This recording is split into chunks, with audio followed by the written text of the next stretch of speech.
Kekisruhan sekitar keputusan Mahkamah Konstitusi tentang batasan usia calon presiden dan calon wakil presiden kini sudah mulai meredup dan bergeser pada etika berpolitik yang ditunjukkan Presiden Jokowi dan anaknya Gibran Rakabuming sebagai kader Partai Demokrasi Indonesia Perjuangan. Presiden Jokowi dan Gibran dianggap menunjukkan sikap berpolitik yang tidak etis, tidak konsisten, dan tidak tunduk pada peraturan partai yang ada.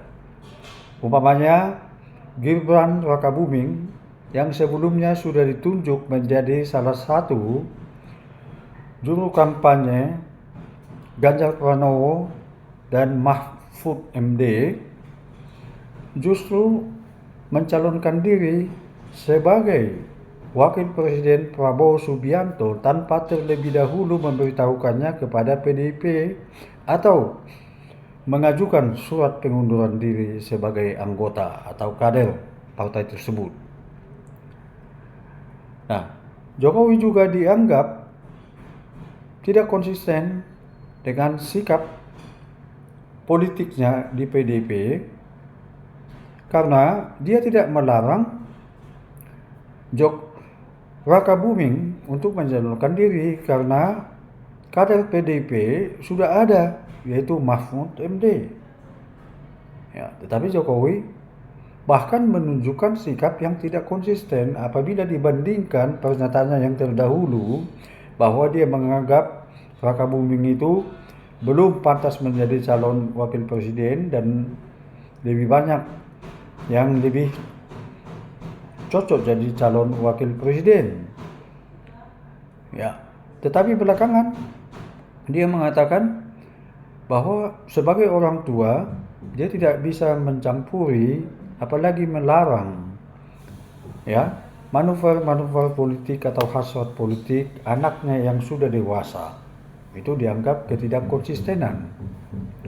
Sebenarnya PDIP ini dan ketua PDIP sangat jengkel dengan praktek dinasti politik Jokowi.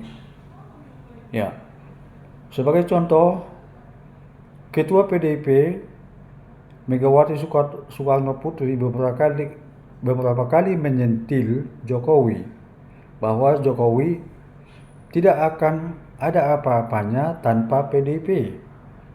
Ya, Jokowi ini bisa berhasil seperti sekarang karena didukung sepenuhnya oleh PDIP mulai dari Pilpres 2014 sampai Pilpres 2019 serta mendukung program yang dilakukannya selama dia menjabat presiden.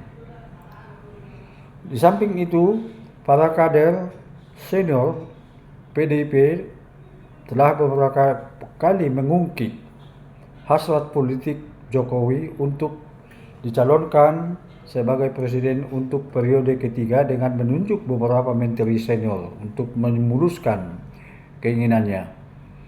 Setelah itu tidak berhasil, ada lagi semacam wacana bahkan manuver politik agar jabatan Jokowi tidak diperpanjang 1 tahun karena ia terganggu melakukan pembangunan setelah pandemi COVID-19.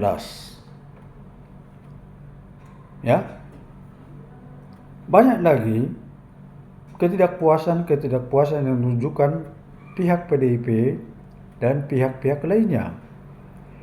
Dan perlakuan terhadap dinasti Jokowi itu sangat berbeda dengan perlakuan kepada Sujatmiko, ya, yang langsung dipecat oleh Megawati sebagai kader PDIP karena dia secara terang-terangan mendukung pasangan Prabowo dan Gibran Rakabuming sebagai capres dan cawapres.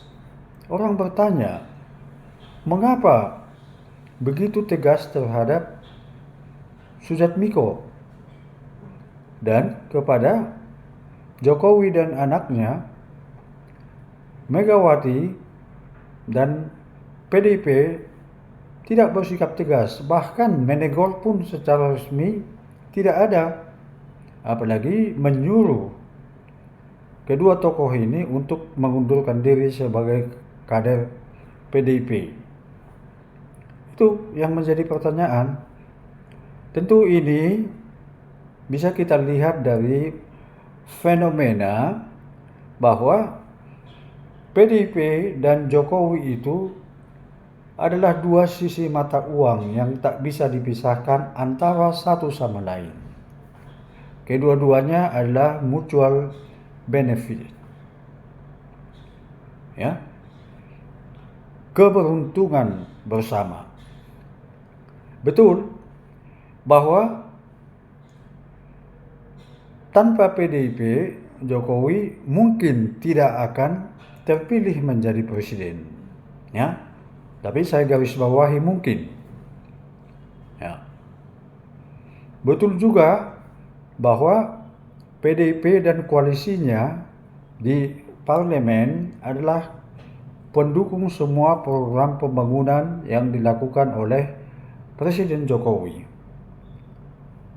Betul, sangat betul. Setelah itu kita lihat bahwa Presiden Jokowi itu sangat dekat dengan Ketua Umum PDIP Megawati Soekarno Putri. Jadi Jokowi itu memetik keuntungan dari PDIP, tetapi PDIP juga memetik keuntungan dari Jokowi. Karena kita tahu bahwa Jokowi ini sangat populer, merupakan presiden yang sangat populer dengan angka kepuasan masyarakat 81,9 menurut salah satu survei politik yang dilakukan oleh lembaga independen. Di samping itu, elektabilitas PDIP sangat tinggi akibat Jokowi effect, yaitu sekitar 28,4% dibanding dengan Megawati yang hanya di bawah 3% atau 2,2%. Nah, di samping itu memang ada bahwa mengapa rakyat memilih PDIP, ada sekitar 28,4% yang mengatakan bahwa sudah terbiasa memilih PDIP. Tetapi kita lihat di sini besarnya Jokowi effect dalam elektabilitas PDIP dibanding dengan ketua PDIP.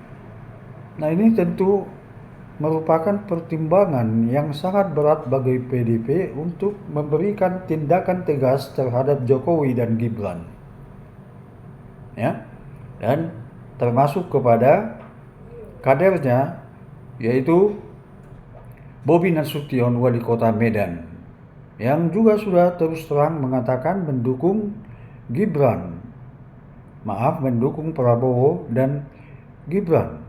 Tidak ada peringatan resmi dan tidak ada tindakan yang tegas seperti kepada Budiman Sujatmiko. Tidak ada sama sekali. Itu tadi karena faktor-faktor kepopuleran Presiden Jokowi. Jadi kalau Presiden Jokowi misalnya apalagi ikut Gibran meninggalkan PDIP, dikhawatirkan bahwa elektabilitas PDIP akan menurun drastis dan dia akan ditinggalkan oleh partai-partai lain seperti Gerindra, ya, mungkin Golkar, atau mungkin Partai Solidaritas Indonesia, bisa saja. Nah, ini sangat berat dilema bagi PDIP. Di satu pihak dia mau menunjukkan ketegasan terhadap kader-kader yang dianggap tidak mematuhi peraturan partai. Di lain pihak, apabila Jokowi atau dinasti Jokowi meninggalkan PDIP, akan banyak juga masalah. Misalnya, dia akan mengalami penurunan elektabilitas. Ini yang perlu. Nah, apa kira-kira yang akan terjadi apabila belum ada kesepakatan yang formal atau yang resmi antara politik dinasti Jokowi dengan PDIP? Ya, ini tentu sangat sulit diramalkan. Umpamanya kekuasaan Presiden Jokowi ini kan masih tinggal 1 tahun lagi, yaitu dia akan berakhir pada Oktober 2024. 1 tahun lagi. Itu kan masih panjang. Nah, kalau misalnya PDIP yang sudah sakit hati dan ditambah dengan kelompok yang selama ini berseberangan atau beroposisi kepada pemerintahan Jokowi, ini akan sangat berbahaya kepada kelangsungan pembangunan yang ada di Indonesia yang telah dilakukan Jokowi dengan track yang sangat tepat. Umpamanya pembangunan jalan tol, pembangunan bandara, hilirisasi, pembangunan daerah perbatasan, pembangunan kesehatan, pembangunan pendidikan, dan pembangunan kualitas sumber daya manusia akan terganggu hanya karena masalah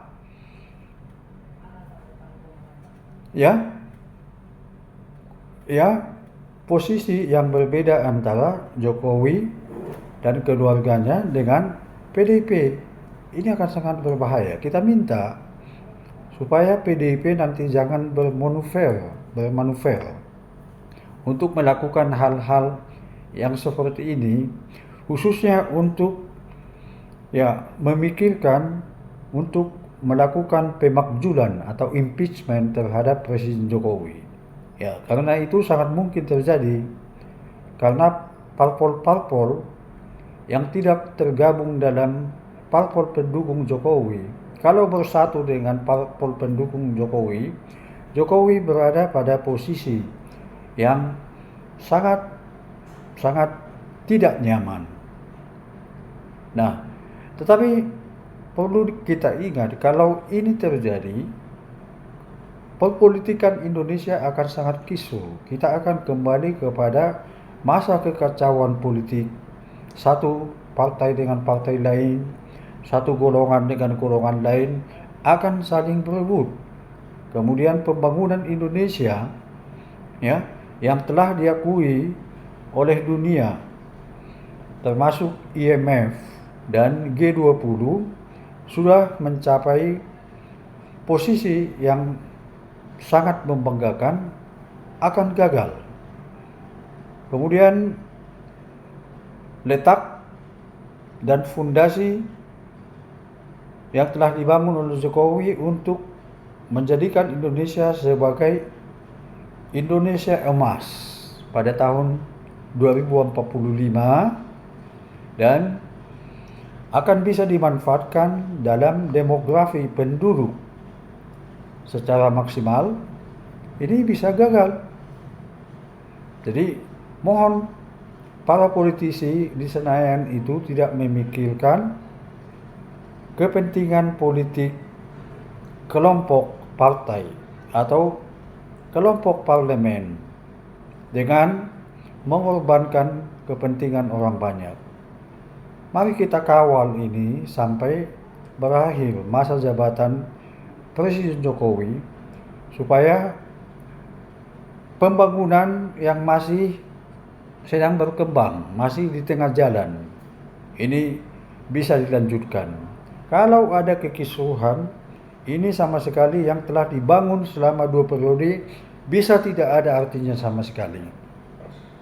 Jadi perlu juga kita renungkan, boleh saja berseberangan politik dengan Presiden Jokowi dan para menterinya atau para pendukungnya, tetapi ada kepentingan yang lebih besar, yaitu kepentingan masyarakat, kepentingan bangsa Indonesia, kepentingan pembangunan ekonomi, kepentingan pembangunan politik, kepentingan pembangunan desa, dan kepentingan untuk membangun demokrasi yang sehat tanpa dihubung-hubungkan dengan dinasti politik, karena dinasti politik itu adalah konstitusional.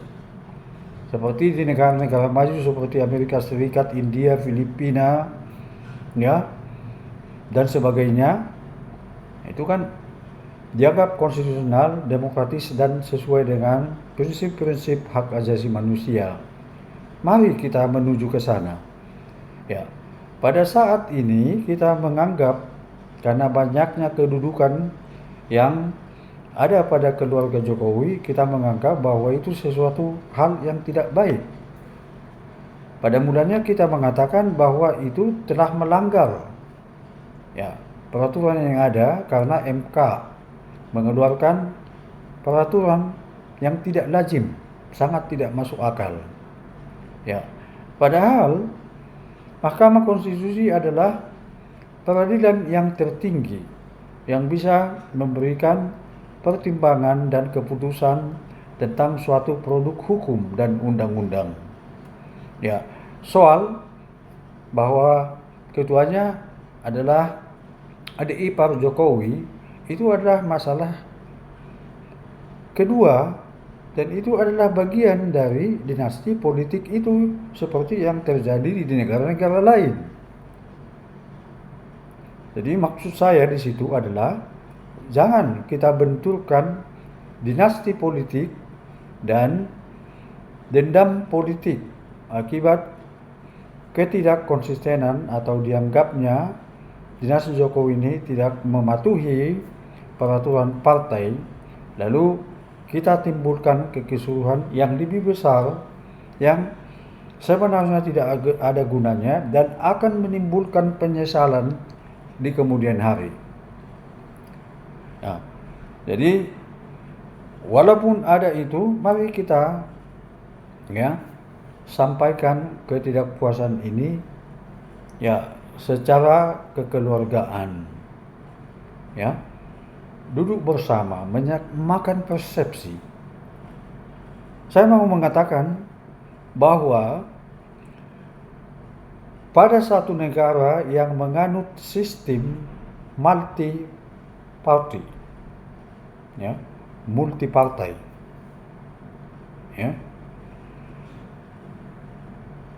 multi political party system, itu sangat terbiasa apabila kader satu partai politik melompat ke partai yang lain, karena partai yang lain yang menyambutnya menganggap bahwa ini mempunyai elektabilitas, dan orang yang direkrutnya dari partai yang lain ini menimbulkan bahwa dia bisa menyalurkan keinginannya, hasrat politiknya untuk membangun bangsa melalui parpol yang merekrutnya.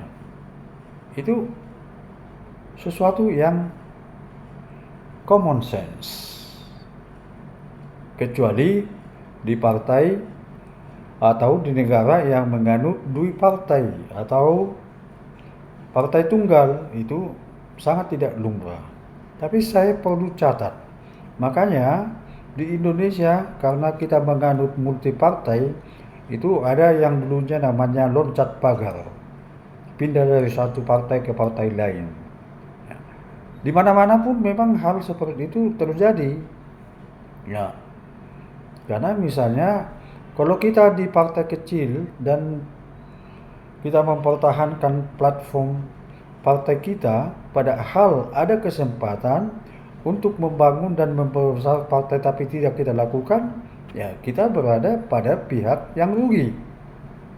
Nah ini, jadi sekali lagi meloncatnya Gibran dari PDIP ke koalisi Indonesia Maju, yaitu partai-partai yang tidak menjadikan Gibran sebagai kader, ya tidak ada masalah itu. Nah, inilah yang perlu kita renungkan sekali lagi, ya. Kita harus berpikir positif, berpikir dewasa. Mari kita lihat perpolitikan ini berjalan dengan dewasa. Kita tak perlu takut kepada dinasti politik. Dinasti politik itu bisa berkuasa apabila dinasti politik itu mempunyai kader-kader atau mempunyai anggota keluarga yang dianggap mumpuni atau capable. Dan itu akan dengan sendirinya meredup dan bahkan hilang apabila tidak menunjukkan kapabilitas seperti sebelumnya. Umpamanya dinasti Kennedy di Amerika, dinasti Bush kan berakhir juga, dinasti Indira Gandhi di India kan berakhir juga, dinasti Aquino di Filipina kan juga berakhir. Yang tidak berakhir hanyalah di negara yang mempraktekkan monarki dan negara yang tidak demokratis seperti Korea Utara. Kalau di negara maju termasuk Indonesia, di negara demokratis termasuk Indonesia, apabila dinasti Jokowi dianggap tidak populer lagi, tidak mampu lagi meneruskan pembangunan untuk mesejahterakan rakyat, dinasti Jokowi itu akan berakhir dengan sendirinya. Terima kasih atas perhatian Bapak-bapak sekalian, saudara sekalian yang saya cintai. Mari kita menuju pemilihan presiden dengan prinsip bahwa pembangunan yang dilakukan Jokowi selama 2 periode harus kita lakukan. Harus kita menciptakan apa yang kita namakan Sustainable Development of Indonesia. So we have to continue building up the nation in complying with what have been established, the principle that have been carried out already. Dengan demikian, kita akan bisa menjadi negara emas dan negara maju sejajar dengan bangsa-bangsa lain. Selamat menjalankan aspirasi demokrasi pada Pilpres mendatang. Merdeka!